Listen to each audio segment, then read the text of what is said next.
No a keďže na Slovensku je nadmerný výskyt krásnych žien a dievčat, prečo by aj také stredné školy nemohli mať svoju miss? Viac vám už povie Stanislav Šagát, organizátor. Pekné dobré ráno. Dobré ráno, dobré. No, vy ste si priniesli so sebou aj finalistky miss stredných škôl, Janka a Maťa. Aj vám želám krásne ránko, dievčatá. Ako sa cítite takto ráno sviežo? Študentky, musíte vstávať do školy aj niekedy takto. Takže v pohode. V pohode, celkom v pohode. Už sme tak zvyknuté. Dobre, pán Stanislav, a koľko stredných škôl sa zapojilo do miss stredných škôl? Je to v rámci celého Slovenska, alebo ako to je, vysvetlíte nám? Celá súťaž je v rámci celého Slovenska. My sme oslovili všetky stredné školy na Slovensku. Zapojili sa teda tie, ktoré mali záujem, alebo teda dievčatá z tých škôl, ktoré mali záujem.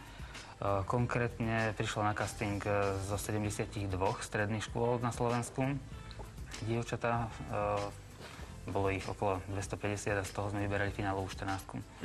Ešte predtým, ako sa vás opýtam, podľa čoho teda ste vybrali dievčatá, aké majú kritériá, okrem toho, že musia spĺňať vek, tak dávam do pozornosti, vy ste priniesli aj takéto vstupenky na túto miss, ktorá sa uskutoční 10.4. v Žiari nad Hronom. Takže kto máte záujem a prísť si obzrieť aj zblízka tieto krásne devy, môžete zavolať 6061 2171 počas nášho rozhovoru. Pán Stanislav, aké kritériá platili na miss stredných škôl? Podľa čoho ste vyberali okrem toho teda, že by mali dievčatá spĺňať vek?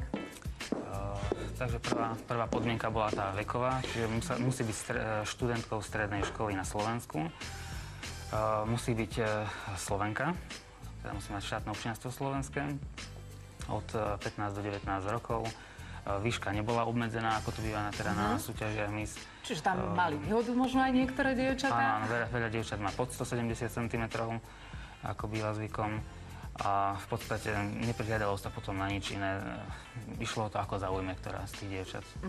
No a vy ste asi boli pri tom výbere, v tej porote teda takzvanej, ktorá to vyberá dievčatá. A podľa čoho ste vybrali? Na čo ste vy možno dbali, aby tie dievčatá mali? Tak v prvom rade, aby bola každá z nich niečím odlišná, aby neboli rovnaké. Ešte vás preruším, máme už aj diváčku na telefonickej linke. Pekné dobré ráno. Dobré ráno, vám prajem všetky. Tu je Danka z Trenčína. Danka z Trenčína, pôjdete na miss stredných škôl do Žiaru nad Hronom? Pôjdem sa pozrieť aj s kamarátkou, pôjdem.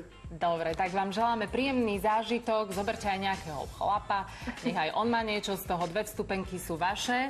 Ďakujeme veľmi pekne. Ďakujem. Takže povedzme si, na čo ste dbali pri výbere? Takže aby bola každá z finalistík niečím odlišná, aby neboli teda rovnaké typy v súťaži. Druhá podmienka, moja osobná, bola, aby bolo zastúpené celé Slovensko.